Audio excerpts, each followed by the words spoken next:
رب العالمين والصلاة والسلام على سيد المرسلين وعلى آله وأصحابه أجمعين. قال الله تبارك وتعالى في الكلام المجيد والفرقان الحميد: أعوذ بالله من الشيطان الرجيم، بسم الله الرحمن الرحيم. شهر رمضان الذي أنزل فيه القرآن هدى للناس وبينات من الهدى والفرقان.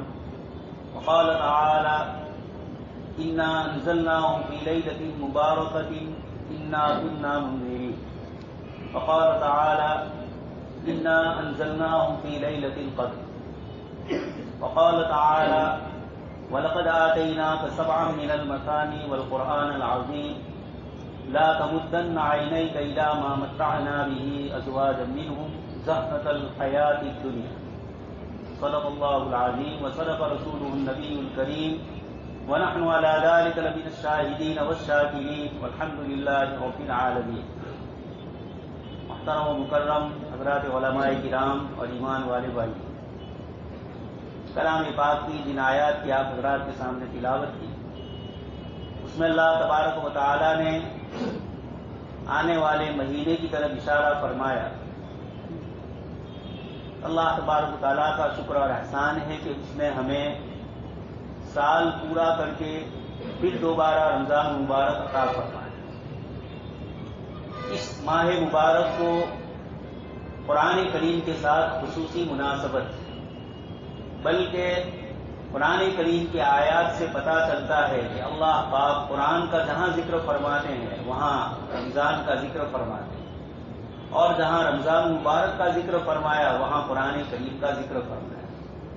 آپ کے سامنے میں نے جن آیات کی تلاوت کی، اس میں اللہ تبارک و تعالیٰ نے پہلی آیت میں شہر رمضان الذی انزل فیہ القرآن، قرآن کریم ہی کے ذریعے اللہ پاک نے رمضان کی پہچان کروائی کہ رمضان کا مہینہ وہ ہے جس میں قرآن کریم نازل ہوا.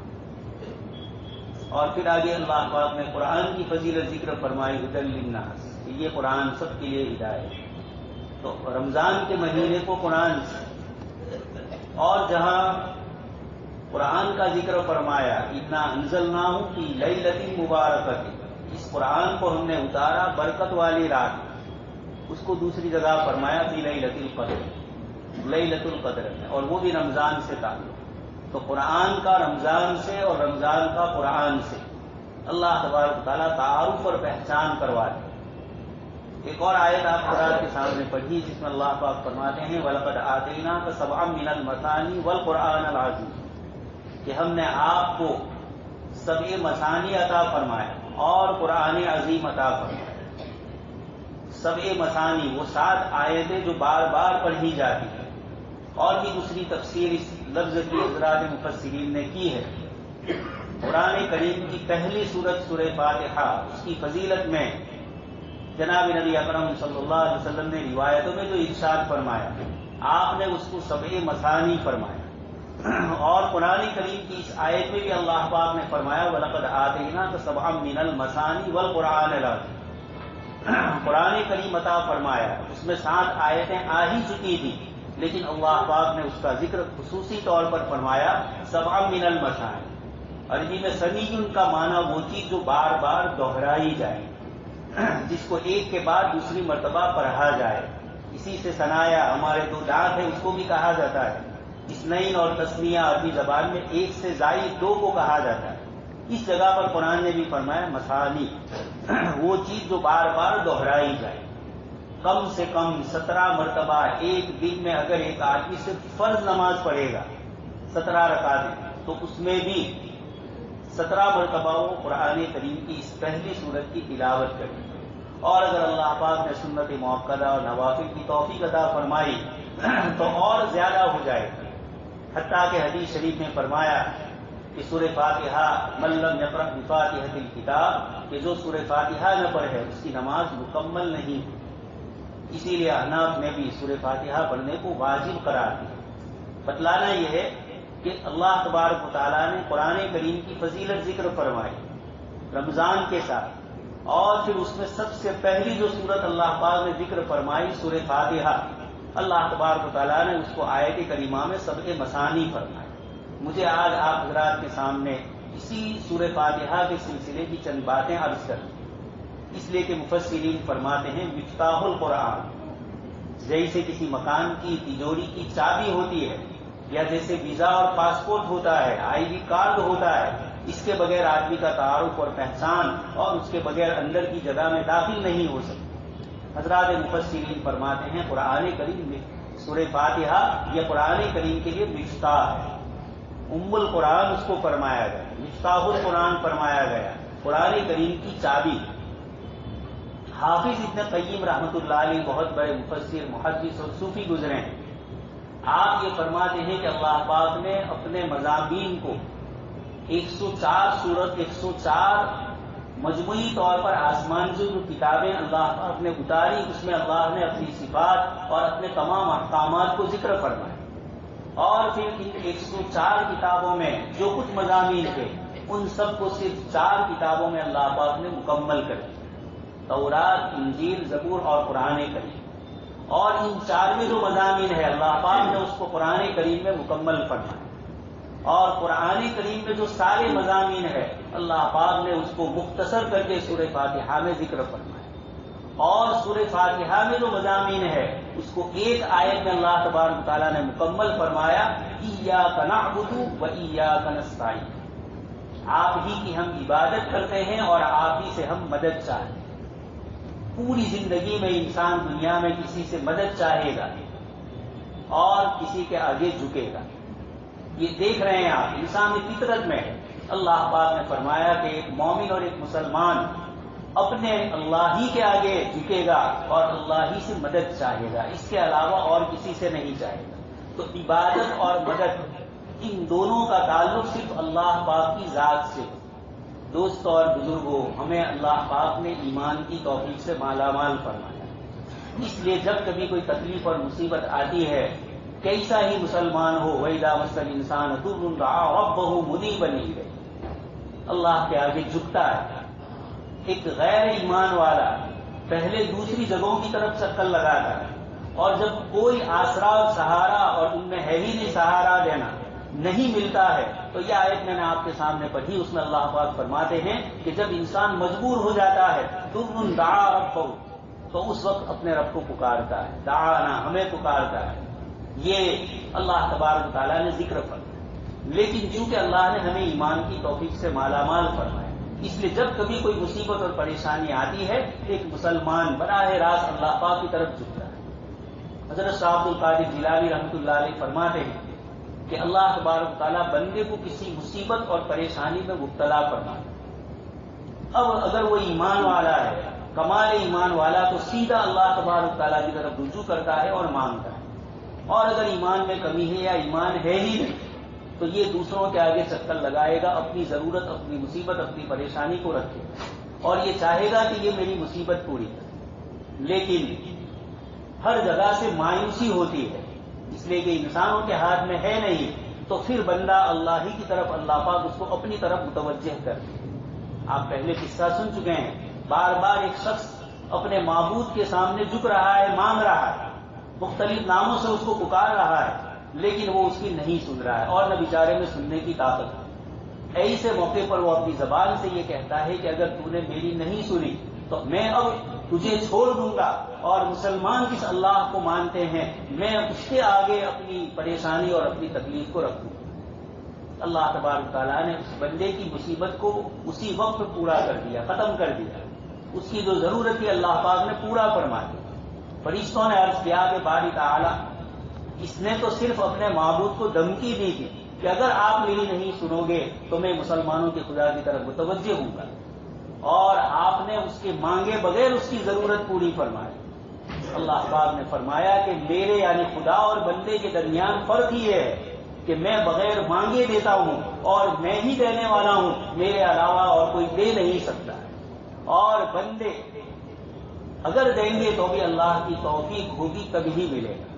اللہ کی توفیق کے بغیر قرآن نے صاف ارشاد فرما دیا کہ جب اللہ تبارک و تعالیٰ نے نہیں چاہا، ما یفتح اللہ للناس من رحمت فلا ممسک لها، اللہ نے کوئی رحمت چاہی ہے تو کوئی کائنات کی کوئی طاقت اس کو روک نہیں سکتی، اور اللہ نے روکا ہے تو پھر اس کو کوئی کھولنے والا ہے. اس لیے ہمیں اور آپ کو سکون ہے. زندگی میں پریشانیاں آتی ہے، لقد خلقنا الانسان فی کبد، انسان کو اس دنیاوی زندگی میں پریشانی اور تکلیف میں رکھا ہے، اور یہ رکھا ہی اس لیے ہے کہ اپنے اللہ کی طرف متوجہ ہو. آپ دیکھ رہے ہیں انسان آرام اور راحت کے دن ہوتے ہیں تو اللہ کو بھول جاتا ہے، اچانک مصیبت آ جاتی ہے تو مسجد کی طرف آتا ہے یا اللہ کی طرف مانگنے کے لیے جھکتا ہے. تو یہ اللہ تبارک و تعالیٰ کا انعام اور احسان ہے. آیت کریمہ میں اس سورت کی جو سب سے بنیادی جو آیت ایاک نعبد و ایاک نستعین، اس کے ذریعے ہمیں یہی سمجھایا گیا کہ عبادت بھی اللہ کے لیے ہو اور مانگنا بھی اللہ ہی کے لیے. اس کا یہ مطلب نہیں ہے کہ دنیاوی ضرورت کے اعتبار سے ایک آدمی اگر کسی سے قرض مانگ رہا ہے، کسی سے عاریت کے طور پر، استعمال کے طور پر کوئی چیز مانگ رہا ہے، یہ جائز نہیں ہے. یہ نہیں آیت میں فرمایا گیا اور نہ قرآن کریم کا یہ مقصد.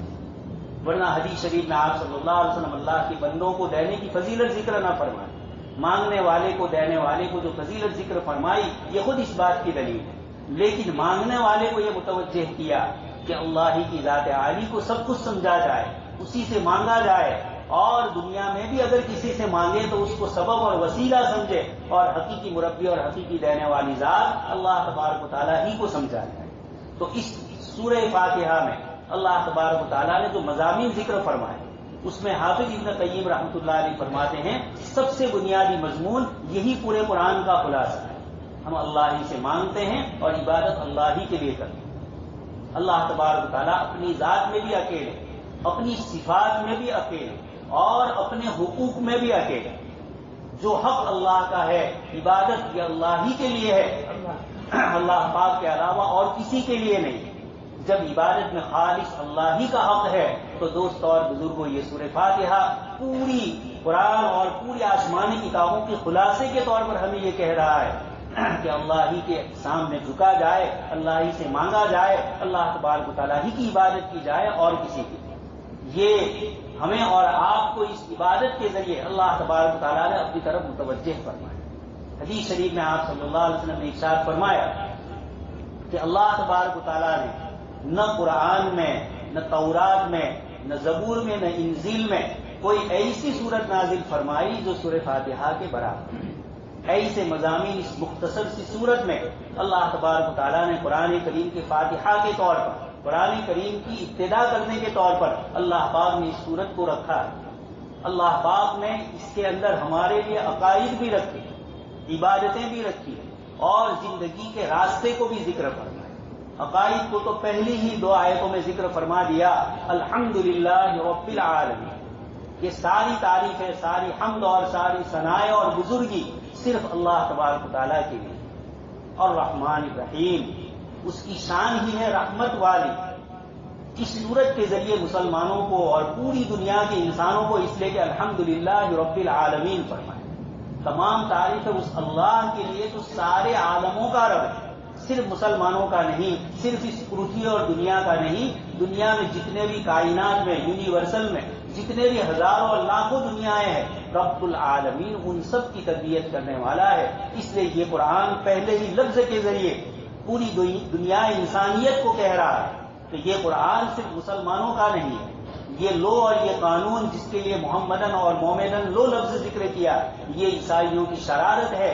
یہاں اللہ تبارک و تعالیٰ نے دین کو اسلام فرمایا اور اسلام تمام نبیوں کے دین کو فرمایا گیا۔ شرع لکم من الدین ما وصی بہ نوح، حضرت نوح علیہ السلام سے ذکر کر کے تمام نبیوں کا ذکر فرمایا۔ اس لیے پہلے تو اللہ پاک نے اپنی تعریف فرمائی اور رحمان الرحیم بار بار 2 لفظ ذکر فرمائے۔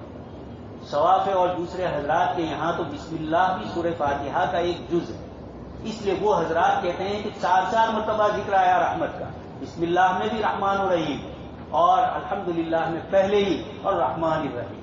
تو اس صورت کی ابتدا فرما کر اللہ پاک اپنی رحمت کی جو شان ہے، صفت ہے، اللہ پاک ہمیں متوجہ کر رہے ہیں کہ جس خداوند قدوس کے آگے سر جھکاؤ گے، اپنی جبین نیاز جس کے آگے سر تسلیم کرو گے، وہ خدا اور وہ رب العالمین ہے جو الرحمن الرحیم، دنیا میں بھی رحم کرنے والا، آخرت میں بھی رحم کرنے والا، چھوٹی موٹی تمام چیزوں میں جس کی رحمتیں اور جس کی شفقتیں تمہارے ساتھ سب سے زیادہ ہیں۔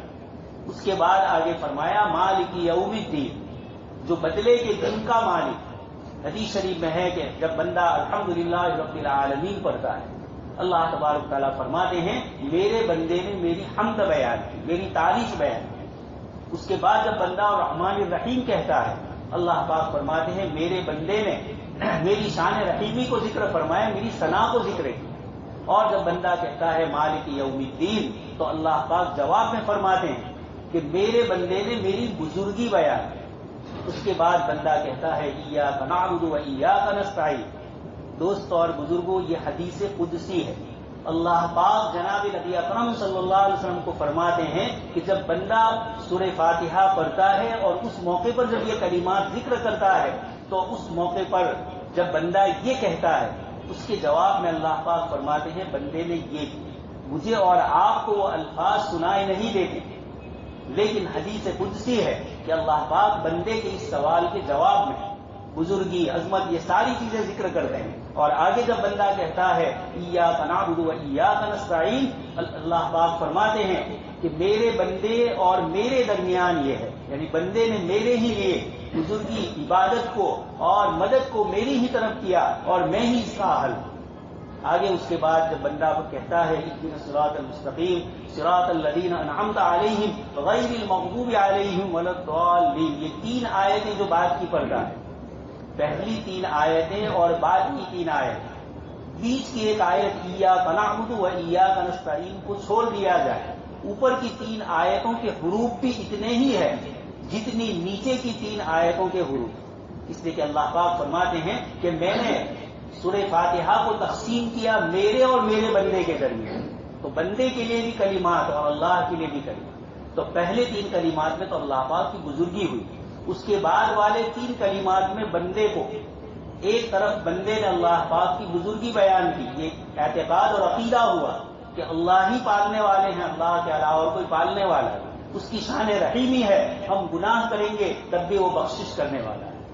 وَأَنِيبُوا إِلَىٰ رَبِّكُمْ وَأَسْلِمُوا لَهُ، اللہ کی طرف متوجہ ہو جاؤ اور اس کے فرما بردار ہو جاؤ۔ یہ بار بار قرآن نے ذکر فرمایا، رحمان اور رحیم کی صفت نے ہمیں متوجہ کیا۔ ایک اور آیت میں اللہ پاک نے فرمایا یا ایھا الانسان ما غرک بربک الکریم، اے انسان تیرے کریم رب سے کس چیز نے تجھے دھوکے میں ڈالا؟ الذی خلقک فسواک فعدلک، جس نے تیرے جسم کی بناوٹ کی، اور بناوٹ بھی جوڑ ایسے اندھیری کوٹری میں بغیر بجلی کے، تین ثلاث ظلمات، تین اندھیریوں میں مشین ایسی فٹنگ والی بنائی کہ ذرہ برابر ادھر ادھر کچھ گڑبڑ نہیں۔ یہ خلقک، تصویر بنائی، پیدا کیا، بدن کے ایک ایک عضو کو صحیح جگہ پر رکھا، اس کی فٹنگ کس طریقے سے کی، ان سب چیزوں کو اللہ نے ذکر کر کے بتلایا۔ ما غرک بربک الکریم، اپنے کریم رب سے کس چیز نے تجھے دھوکے میں ڈالا۔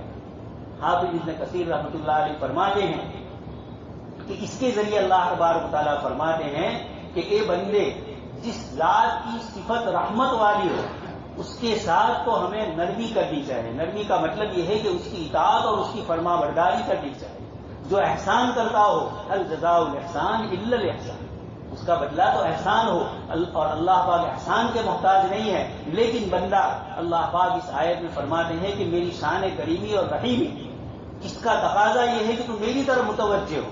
یہ توجہ دلانے ہی کے لیے اللہ تبارک تعالیٰ ایسے مہینے اور ایسے دن ہمیں عطا فرماتے ہیں۔ جمعہ کا دن بھی برکت والا اور آنے والا مہینہ بھی برکت والا، یہ توبہ اور انابت اور استغفار کے لیے ہے یہ دریا، اس لیے اللہ تبارک تعالیٰ نے اور رحمان الرحیم فرمایا۔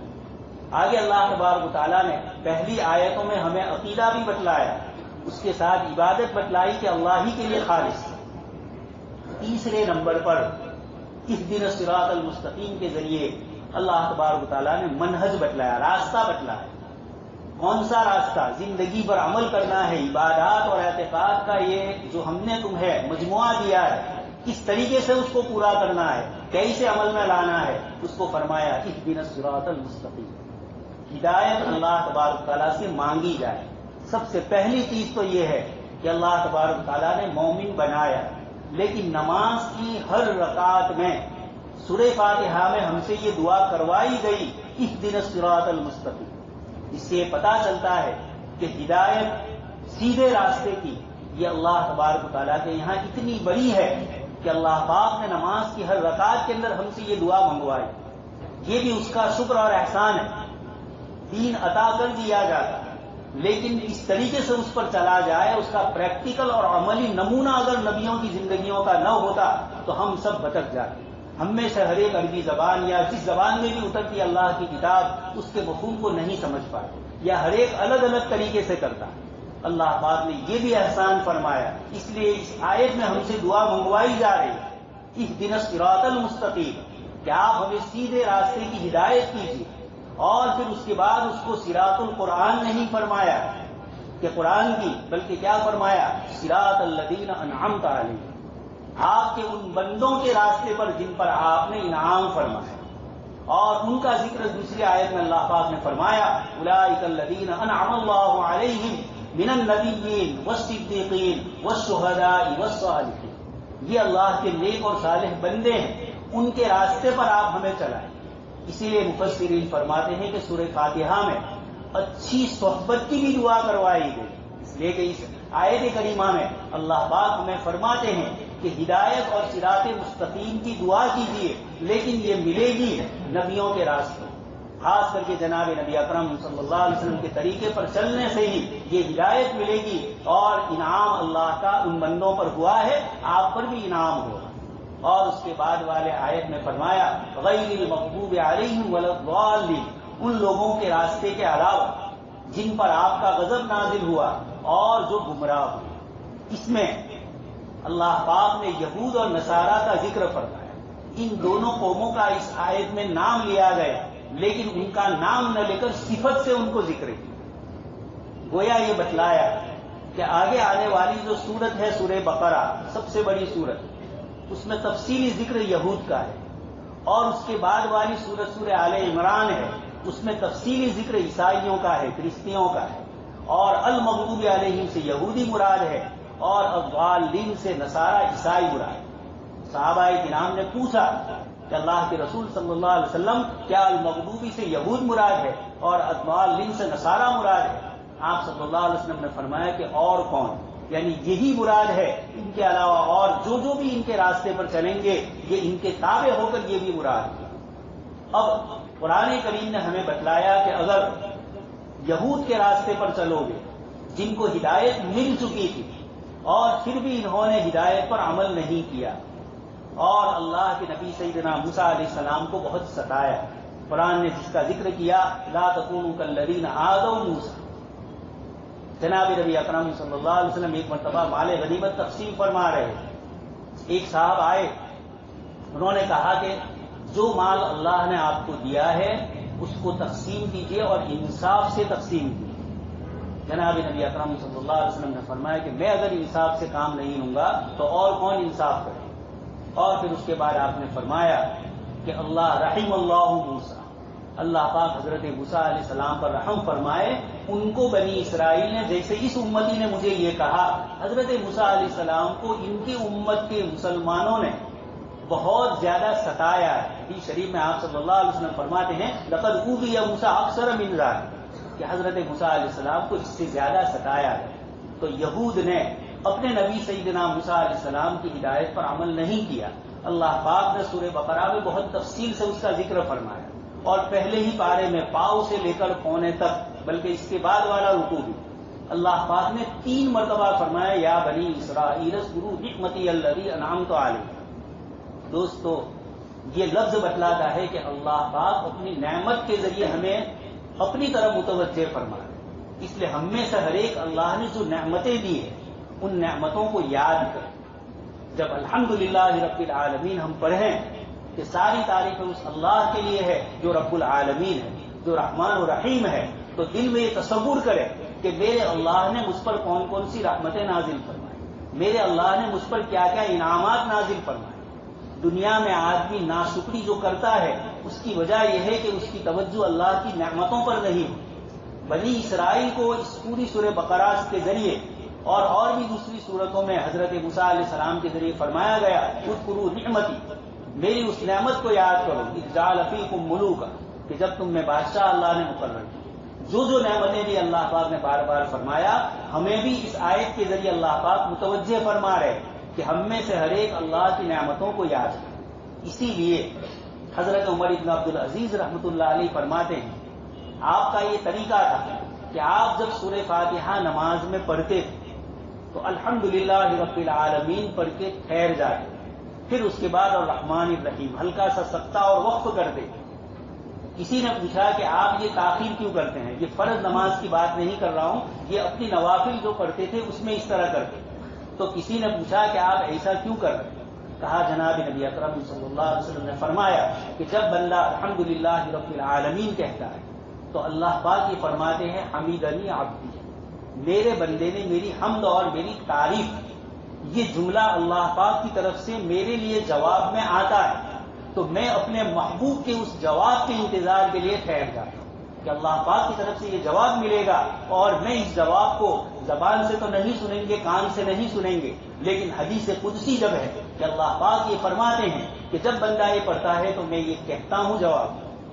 اور نعوذ باللہ اللہ کے رسول صلی اللہ علیہ وسلم الصادق المصدوق ہے، خود بھی سچے اور آپ کی باتیں بھی سچی، اور جو کہا گیا آپ کی طرف سے یہ سب سچا اور بارگاہ رب العزت سے فرمایا گیا۔ اس لیے حدیث قدسی کہ جس میں الفاظ تو بولے جائے جناب نبی اکرم صلی اللہ علیہ وسلم کی طرف سے، لیکن وہ الفاظ اللہ پر، اور اسی لیے محدثین کے یہاں حدیث کے وہ کلمات جو آپ صلی اللہ علیہ وسلم کی زبان سے نکلے اور حدیث شریف کے وہ کلمات جو اللہ پاک نے اتارے اور وہی کلمے آپ صلی اللہ علیہ وسلم نے ذکر کیے، دونوں کے درمیان محدثین نے فرق کیا۔ دونوں کی عجیب فصاحت و بلاغت، عربی زبان کی جو اونچ نیچ ہے اور زبان کا جو گرامر اور ساہتیہ ہے اس کے حساب سے دونوں میں بہت بڑا فرق ہے۔ اگرچہ اللہ کے رسول صلی اللہ علیہ وسلم کی زبان سے نکل رہا ہے، لیکن وہ اسی لیے ایک اور چیز بھی ہے، قرآن بھی خود آپ صلی اللہ علیہ وسلم کی زبان سے ہم نے سنا، لیکن قرآن کی فصاحت و بلاغت، اور یہ دوستوں اور بزرگوں، یہ اللہ پاک کی طرف سے قرآن کا یہ معجزہ ہے کہ جب قرآن کریم کی آیتیں نازل ہوئی اس کا انداز الگ، اور آپ صلی اللہ علیہ وسلم ہی کے ذریعے ہم تک پہنچے، لیکن جب آپ اس کی تفسیر اور تشریح کرتے ہوئے حدیث شریف ذکر فرماتے ہیں یا عام موقع پر آپ صلی اللہ علیہ وسلم نصیحت کی باتیں فرماتے ہیں، وہ جو کلمات آپ صلی اللہ علیہ وسلم کے ہوتے ہیں اس کی نورانیت اور ہوتی ہے، قرآن کریم کی فصاحت و بلاغت اور ہوتی ہے۔ یہی آپ صلی اللہ علیہ وسلم کے سچے نبی ہونے کا ذکر ہے، یہ دلیل ہے کہ قرآن بھی آپ ہی نے ہم تک پہنچایا، حدیث شریف بھی آپ نے پہنچائی، لیکن قرآن کے الفاظ عربی ہی زبان، وہی فصاحت، لیکن فرق پڑ جاتا ہے۔ اسی طرح حدیث قدسی اور عام حدیثوں میں بھی فرق پڑ جاتا ہے۔ یہ عربی ہی زبان ہے، لیکن آپ صلی اللہ علیہ وسلم تین چیزیں الگ طریقے سے نکالیں، الگ الگ اعتبارات سے۔ یہ کسی دنیا کی اور زبان میں نہیں ملے گا، اس لیے کہ آج تک دنیا کی کوئی کتاب اور نہ کوئی زبان محفوظ رہی۔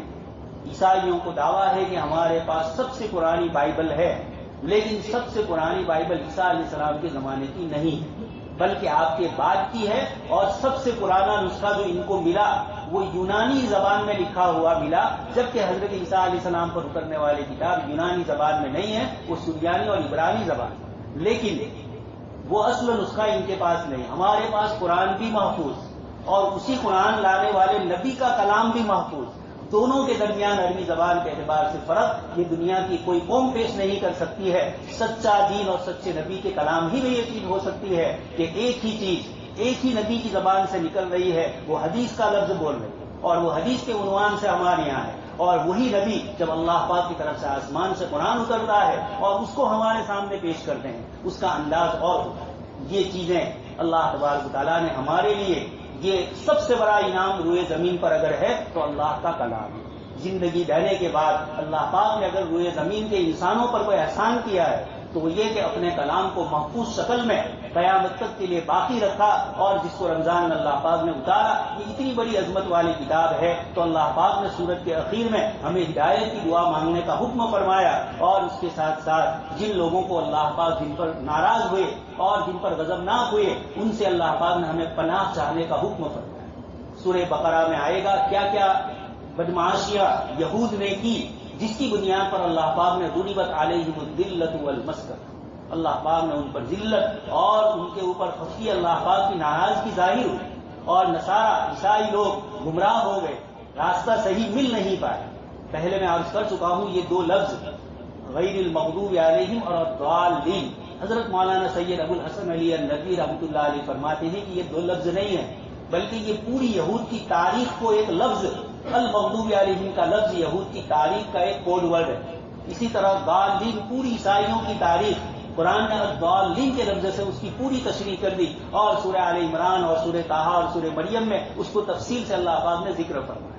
اللہ پاک اس عظمت والے قرآن کی رمضان کے دنوں میں قدر کرنے کی ہمیں توفیق نصیب فرمائے، رمضان کے دنوں کی بھی قدر کرنے کی توفیق نصیب فرمائے، اور امت کے لیے رمضان کو خیر، سکون، امن و عافیت اور برکت اور رحمت والا بنائے۔ آمین و آخر دعوانا۔